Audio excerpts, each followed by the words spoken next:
The woman who made accusations that led to the killing of Emmett Till has died. Reports say Carolyn Bryant Donham died after a long battle with cancer. She was 88 years old. Back in 1955, Donham was working in a store in Sumner, Mississippi, when Emmett Till came into the shop. She claimed the black 14-year-old flirted with her.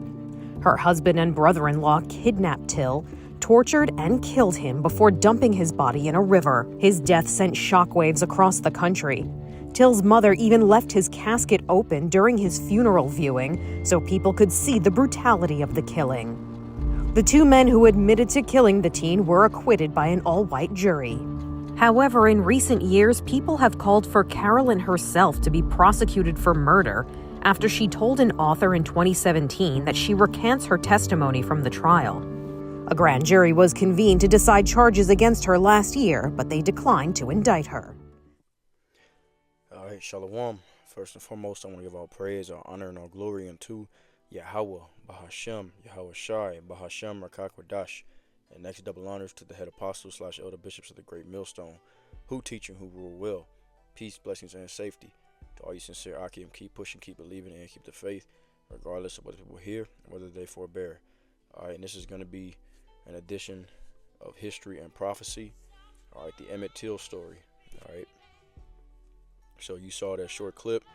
I'm going to read a short article on Emmett Till, all right, his story, his death, and then, of course, as always, we're going to get some scriptures, and Lord's will is edifying to the elect. All right.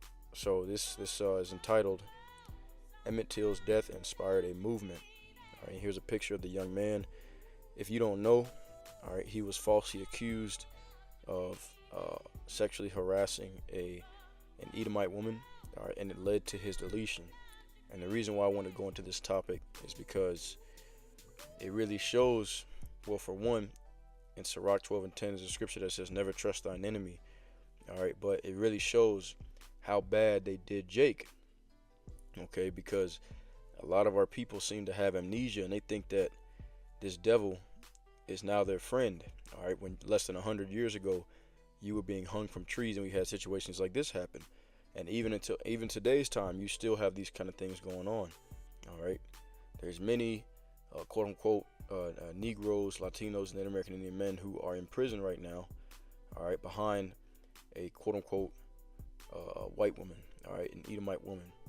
So, you know, just going into prophecy, all right, because this is a perfect example of Deuteronomy, the 28th chapter, the curses that we are up under. All right, so I'm going to read the story, and then, like I said, we're going to go ahead and jump into the scriptures. So you see the picture of him and his mother right there.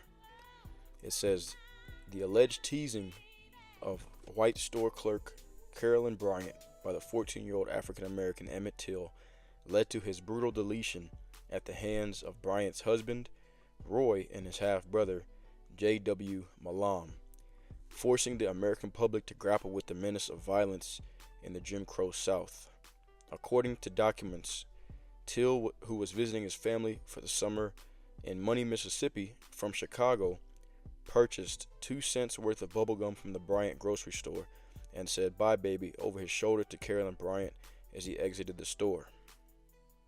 It says that night, Roy Bryant and J.W. Millam ran into Emmett's uncle's home where he was staying, dragged Till from his bed, beat him to the point of disfigurement, and shot him before tossing his body into the Tallahatchie River with a cotton gin fan attached with barbed wire laced to his neck to weigh him down. Bryant and Malam maintained their innocence and would eventually be acquitted of the murder by an all-white male jury. They later sold their story for $4,000 to Look magazine, bragging about the murder as a form of Southern justice implemented to protect white womanhood. Okay. Now, it says, for African Americans, the murder of Till was evidence of the decade-old codes of violence exacted upon black men and women for breaking the rules of white supremacy in the Deep South, particularly for black males who found themselves under constant threat of attack or death for sexual advances towards quote unquote white women, mostly imagined. All right. And thing about it is, see, that's another thing too. All right, they have successfully pitted our women against us. All right, Eve is not a threat to Esau. All right, and that's the reason why he particularly goes for us. And Eve has been joined unto Esau. All right, in order to attack and destroy further. All right, the so-called black man, Latino, Native American, Indian man. All right. Now, hang on, let me see. There's more on this I wanted to read. It says, Till's murder reverberated a need for immediate change. Carolyn Bryant testified in court that Till grabbed her hand and she pulled away. He followed her behind the counter, clasped her waist using vulgar language, and told her that he had been with quote-unquote white women before. At 82, some 60 years later, Bryant confessed to Duke University professor Timothy B. Tyson that she had lied about this entire event. Okay, so all these things happened to this young man, all behind a lie. Okay, all behind a lie. So, let's go ahead and bring out some scriptures. All right, because this is in the curses that things like this would happen. All right, and the Lord left it as a sign for a wonder so that we would know who we are in these last days. All right, this is Deuteronomy chapter 28 and verse 45. It says, Moreover, all these curses shall come upon thee, and shall pursue thee, and overtake thee, till thou be destroyed, because thou hearkenest not unto the voice of the Lord thy God, to keep his commandments and his statutes which he commanded thee. And they shall be upon thee for a sign and for a wonder, and upon thy seed forever. All right, so he says, all these curses are going to come upon you, and they shall be upon thee for what? For a sign and for a wonder, and upon thy seed forever. All right, meaning that he left them there so that we would know who we are. All right, and they're going to be upon the seed of Jacob until the time of the end. All right, it says, because thou servest not the Lord thy God with joyfulness and with gladness of heart, for the abundance of all things. Therefore shalt thou serve thine enemies, which the Lord shall send against thee, in hunger and in nakedness, and in hunger and in thirst and in nakedness and in want of all things. And he shall put a yoke of iron upon thy neck until he have destroyed thee. All right, and that only happened to the children of Israel. All right, that didn't happen to every other nation. All right, like I said, the Lord left these curses upon us so that we would know who we are. All right, it says, and the Lord shall bring against thee a nation from afar, from the end of the earth, as swift as the eagle flieth. All right, and who is represented by the eagle? All right, the European nations. Okay, ancient Rome. All right, in America today, said, as swift as the eagle flieth, a nation whose tongue thou shalt not understand, a nation of fierce countenance, which shall not regard the person of the old, nor show favor to the young. All right, so they didn't care whether you're old, whether you're young. All right, they showed no mercy to Jacob. Okay, which is the reason why the Lord said, I'm going to pay them back double. All right, we're going to get into that, but let's read a little bit more of these curses. All right, Deuteronomy 28 and 28. The Lord shall smite thee with madness and blindness and astonishment of heart. All right, and astonishment means like constantly in fear. And thou shalt grope at noonday, as the blind gropeth in darkness. And thou shalt not prosper in thy ways. That's why Jacob's on the bottom now. And thou shalt be only oppressed and spoiled evermore, and no man shall save thee. So there's been many people that have tried to rise up, all right, to save our people. All right, you know, on the Southern Kingdom side, you had people like Malcolm X. All right, you know, even Martin Luther King, he was set up. All right, you know, Farrakhan and all these different people, but our people are still in the lowest state because it says no man shall save thee, no man shall redeem thee. And then on the Northern Kingdom side, you had people like, you know, Cesar Chavez. All right, you had the Black Panthers and the Brown Beret. All right, but because of the system, all right, we're going to be at the bottom with Judah, which is the, you know, the so-called Black American Negro is going to receive it the hardest because Judah is the head tribe of all the Israelites. All right, but we are still all under these curses together. Okay, it says, thou shalt only be oppressed and spoiled evermore, and no man shall save thee. All right. So ain't nobody going to be able to save us from these curses until Yahushua comes. He's going to be the one to do it. It says, thou shalt betroth a wife, and another man shall lie with her. All right, during slavery, They would take our women, rape them. All right, they did the same thing to the so-called indigenous, the northern kingdom. Another man shall lie with her. Thou shalt build an house, and thou shalt not dwell therein. Thou shalt plant a vineyard, and thou shalt not gather the grapes thereof. All right, who do you see out there, doing construction, building the houses? All right, that these rich Edomites are able to afford that we're not able to afford. You see Jake out there building that. All right, you see Jake out there, in the fields. We was picking cotton, and today, modern time, the Northern Kingdom, they're picking peaches and fruits, apples, grapes, whatever it is. All right, not able to enjoy the fruits of their labor. Okay, it says, thine ox shall be slain before thine eyes, and thou shalt not eat thereof. Thine ass, meaning your donkey, shall be taken away from before thy face, and shall not be restored to thee. Thy sheep shall be given unto thine enemies, and thou shalt not have none to rescue them. Thy sons and thy daughters shall be given unto another people, and thine eyes shall look and fail with longing for them all the day long, and there shall be no might in thine hand. All right, and then there's a movie that came out about this, and in the movie, those two guys went into they went into the house where he was sleeping, all right, with a fully grown adult, male there, all right, and they were able to grab him up and do what they did, okay, and there was nobody to stop them because, our people were in terrible fear, and it goes back to these curses, okay. It says, the fruit of thy land and all thy labors shall a nation which thou knowest not eat up, and thou shalt only be oppressed and crushed always, okay. It says, so shalt thou be mad for the sight of thine eyes, which thou shalt see. All right. So all these things, came upon us, and there's nothing that we could do. We had no might in our hands because our strength comes from the Lord. Okay. Let's get a little bit more, and then we'll move on, to the flip side of that. Okay. Because these things are about to flip. This is Deuteronomy 28 and verse 64. It says, and the Lord shall scatter thee among all people, from one end of the earth even unto the other end of the earth. All right, and there thou shalt serve other gods, which neither thou nor thy fathers have known, even wood and stone. All right, and that's, Allah, Buddha, the Hindu goddess Shiva, and then, the main idol that both the southern and northern kingdom are worshiping is so-called white Jesus. All right, not the Messiah of the Bible, not Yahweh Shai. All right, but JC. Okay, which that's not his name. He doesn't look the way that they portray him to look. He doesn't stand for what they told you that he stands for. So it's a whole nother God. That's an idol. All right, that's one of the idols that we would worship in the land of our captivities. And among these nations, verse 65, among these nations thou shalt find no ease. All right, so nowhere in the world is Jake gonna receive ease. All right, the nations are not gonna let up. Neither shall the sole of thy foot have rest. All right, we're constantly working, check to check. But the Lord shall give thee there a trembling heart, and failing of eyes, and sorrow of mind. Okay, a trembling heart, meaning living your life in fear. Okay, it says, and thy life shall hang in doubt before thee. Okay, when you as a so-called black man in America, and also once again the Northern Kingdom as well, Latinos and Native American Indians. There's a lot of violence in our communities. On men and women. All right, you don't know if you go outside, depending on certain neighborhood you live in.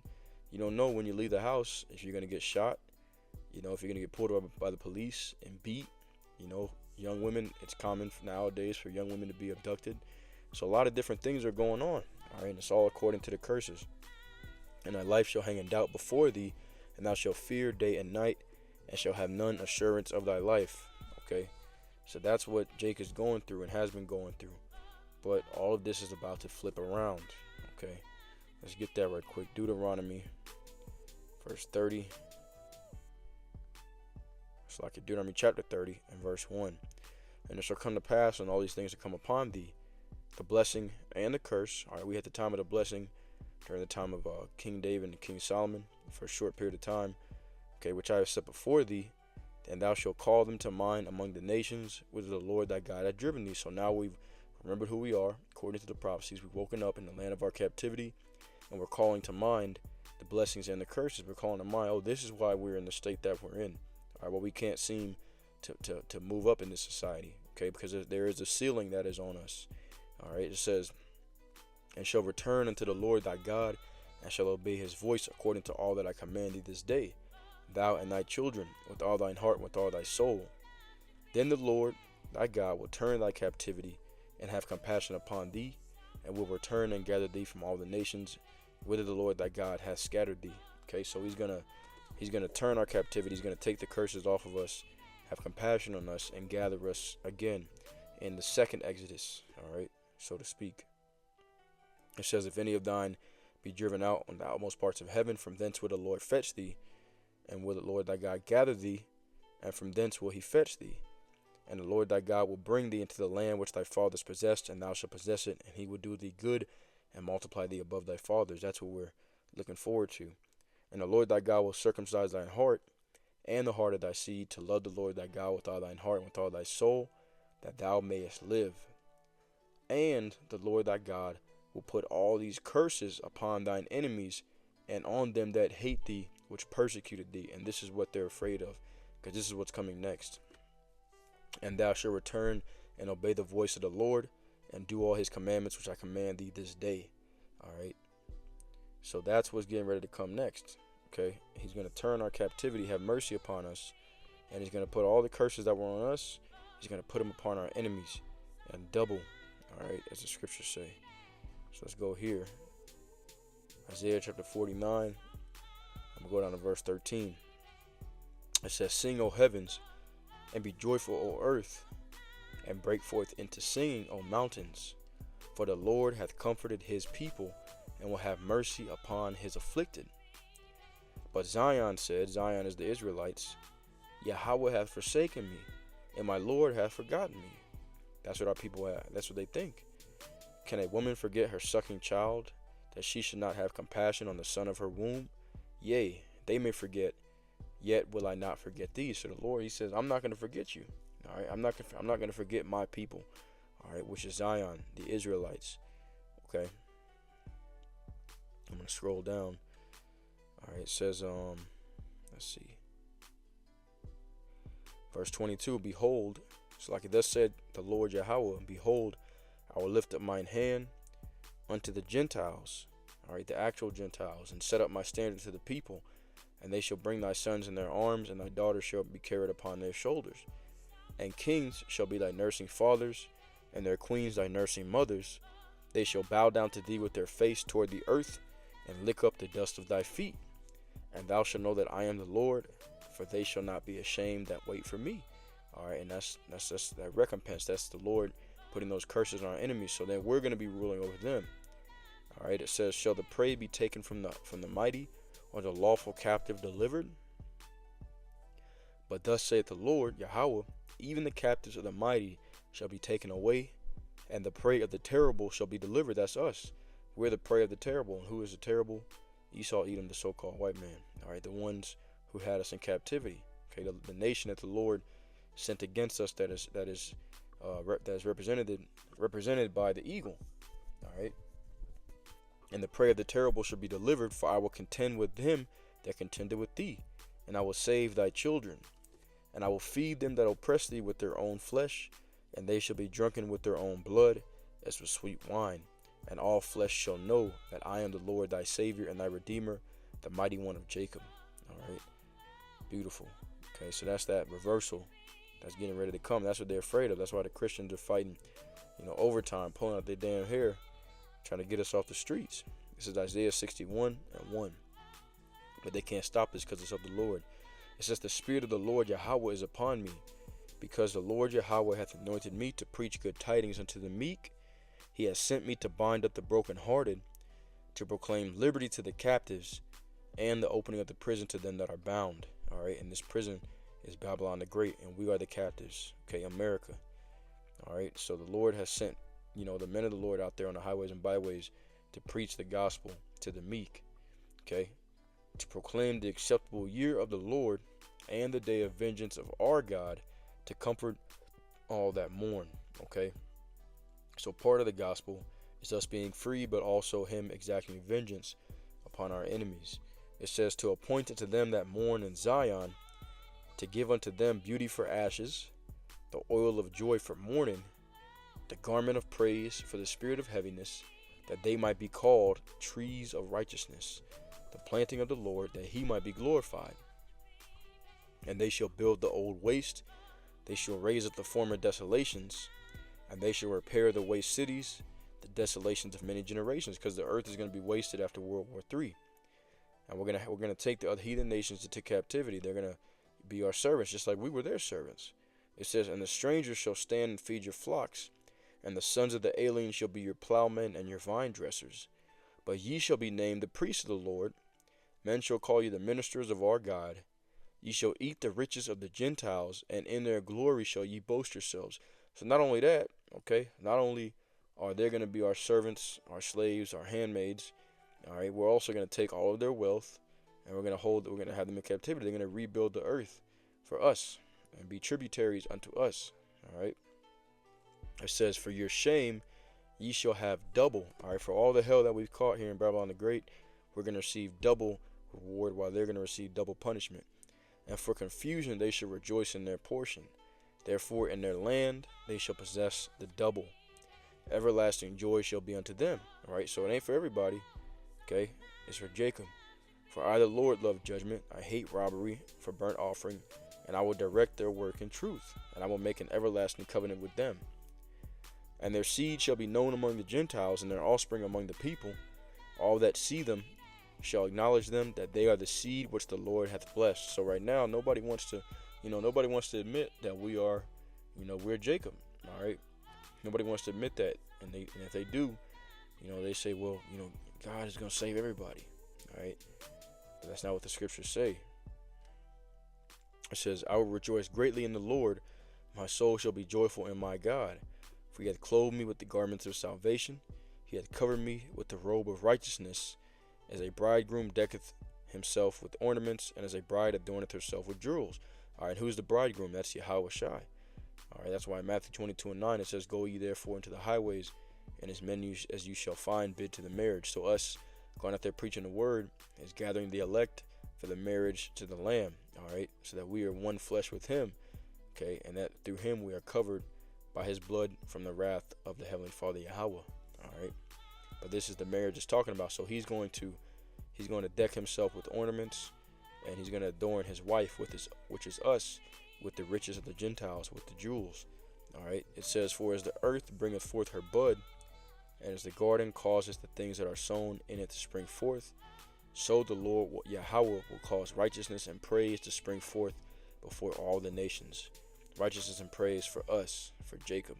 All right. And I'm going to close out with this. Psalms chapter 126. All right, so everything we went through, we caught hell. All right, that's all about to be reversed. Psalms 126:1. When the Lord turned again the captivity of Zion, we were like them that dream. So this is going to be greater than any dream that you could ever imagine. It says, for eyes have not seen and ears have not heard the things which the Lord had prepared for them that waited for him. All right, so this is going to be beyond wild, your wildest imaginations. It's a scripture that says, at the right hand of the Lord are pleasures forevermore. All right, and sitting at the right hand of the throne is Yahweh Shai. Okay, so it's going to be like a dream. It's going to be a dream come true for us. The people who have, been living a nightmare, all right, that are held captive in Babylon the Great, all right, they're going to, you're going to get the real dream, the dream of Yahweh Shai. All right, not the American dream, which is tainted. Okay, but the real dream. All right, it's going to become a reality for Jacob. It says, then was our mouth filled with laughter and our tongue with singing. Then said they among the heathen, the Lord hath done great things for them. So, we're going to be joyful in that day. The Lord has done great things for us. While we were at the bottom, he's going to raise us up. This is the gospel. The Lord hath done great things for us, whereof we are glad. Turn again our captivity, O Lord, as the streams in the south. They that sow in tears, they that sow in tears shall reap in joy.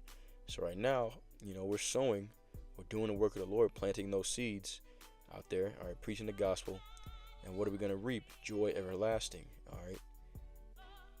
The fruit of righteousness. It says, he that goeth forth and weepeth, bearing precious seed, all right, and that's the thing. Who's weeping, who's sighing and crying to the Lord right now? The elect. All right, it tells you that in Ezekiel 9:4. He that goeth forth and weepeth, bearing precious seed, shall doubtless come again with rejoicing, bringing his sheaves with him. Okay, and that's us. Okay, we're gonna doubt. There's no doubt in our minds that we're gonna be brought back. All right, we're in the lowest state now, but we're gonna be brought back, and the Lord is gonna do us good as He thought to do for our forefathers, as we read earlier. All right, and we're the ones that bear that precious seed. Okay, we have the seeds that we have the actual physical seed, the seed of Jacob, all right, which is the Lord's elect. We have it in our loins, but also, we have the words of the Lord's mouth. All right, we have the words of the Lord in our mouths, and we're able to go out there and plant those seeds as husbandmen, and the Lord's will bear fruit. All right, which is exactly what we were called to do. Okay, but I'm gonna close out with that being said. All right, Lord's will was edifying as always. I want to give all praise, honor, and glory to Yahweh, Bahashim, Yahweh Shai, Bahashim, Rakakwadash. All right, and yeah, man, just a reminder, all right, of pretty much the lowest state that we're in, but how the Lord is getting ready to deliver us from the hands of those that have oppressed us, as the scriptures say in Isaiah the 10th chapter, that the remnant and the elect shall no more stay upon him that smote them. All right, so we're not gonna be up under this devil's hand for much longer. All we have to do is persevere, keep pushing, keep believing, and keep the faith, regardless of whether they hear or whether they forbear. All right, so I'm gonna close out with that. With that being said, Shalom and a Bible ball.